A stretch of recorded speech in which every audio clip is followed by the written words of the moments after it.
let's start off with the visible and invisible church. This is kind of like this gets to a favorite topic of yours, which is non salus extra ecclesia. Can you be saved outside the church? You want to talk about that for a second? Yeah, absolutely. What aspect in particular? Because there's so many things I can say about that one.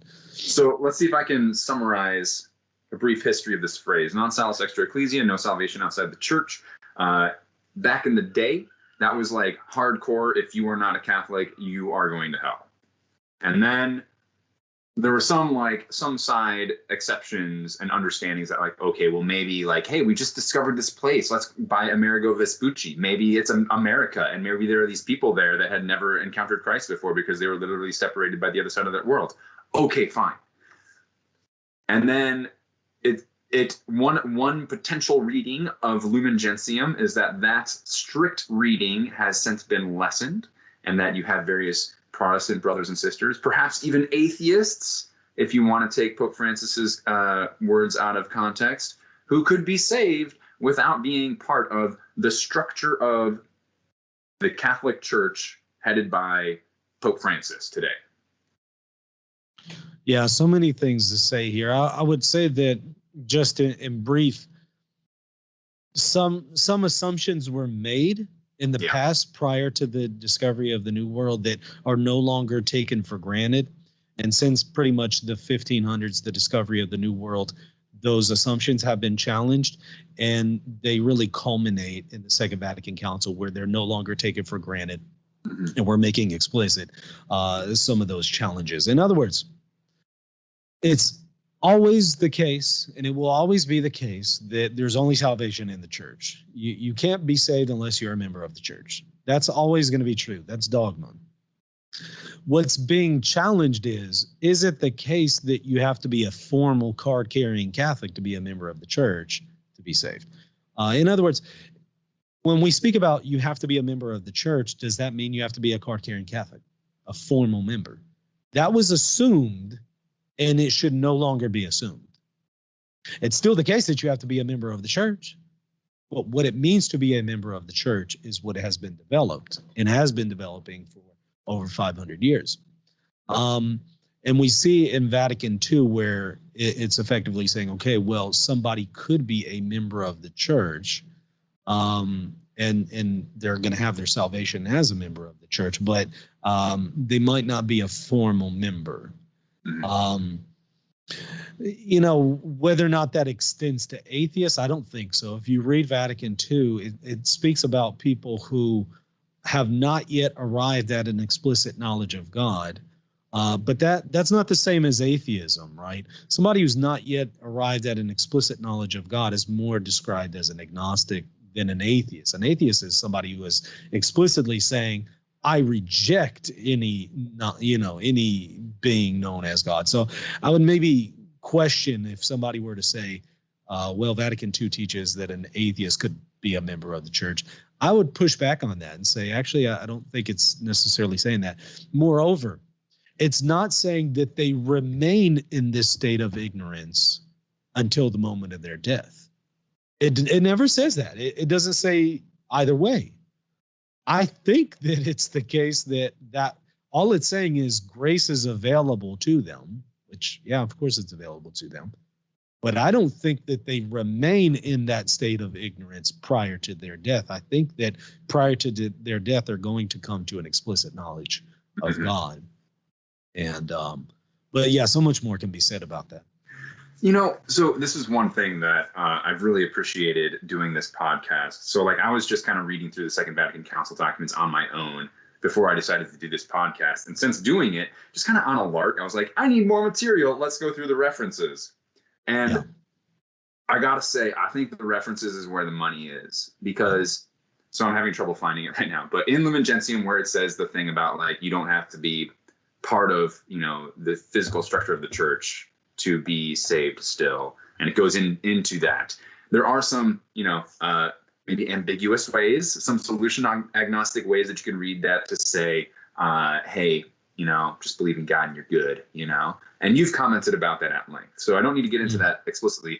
My point is more, the references at that section of Lumen Gentium clarify immensely what the church is trying to say. Because, I mean, it goes through things like, hey, you know what? If you're not part, you can be part of the physical structure of the church, but be so against the practice and of what it teaches that you are effectively not part of it. And so you are not saved. You do not appeal to the saving graces of the church. And you could be outside the physical structures of the church, but appeal to the method of living so perfectly that you are saved by the grace of the church. And so we still have the applicable part of non salus extra ecclesia. Sure, no problem.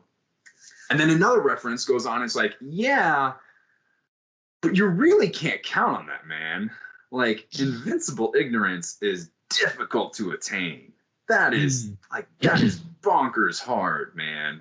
So like there's this, I used to love that quote by the Venerable Archbishop Fulton Sheen, which was like, you know, there are today, you know, 1 million people who hate what they incorrectly regard as the Catholic Church. There are probably 10 who hate the actual Catholic Church, you know.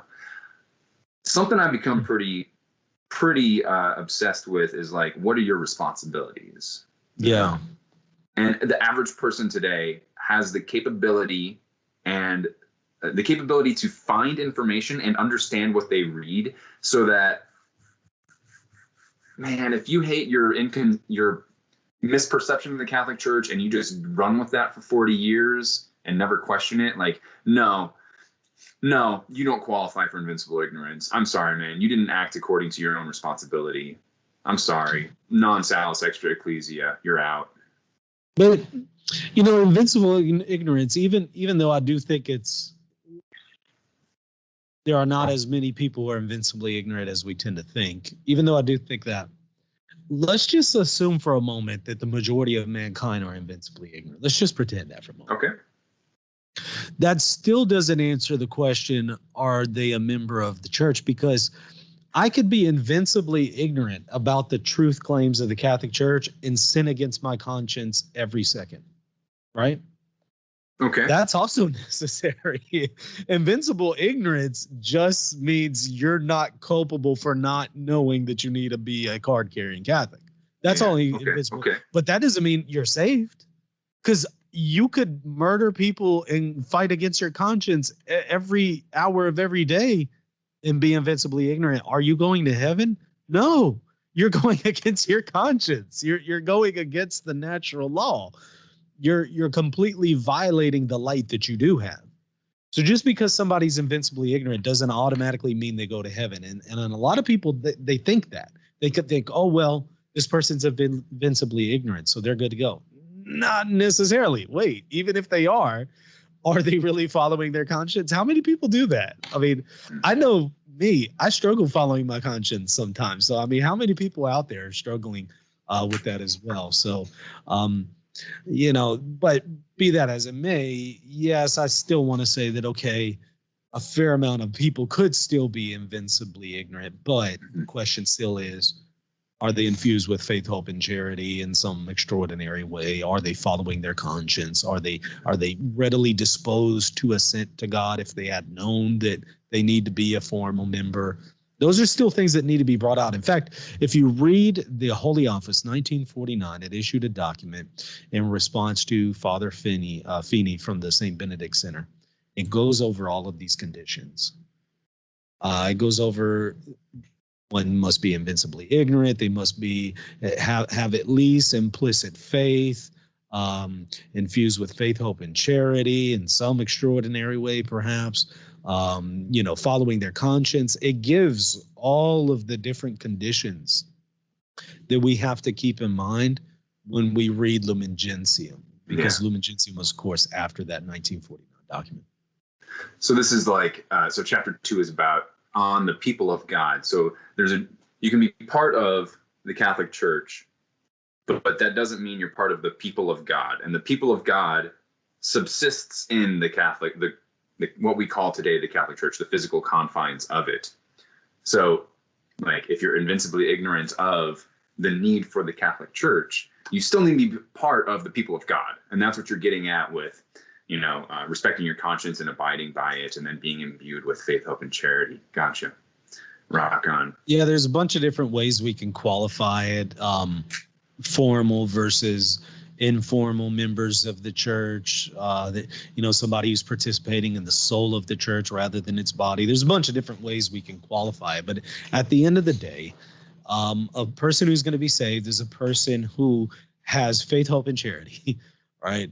They're following their conscience. They're not violating it. They're in communion with God.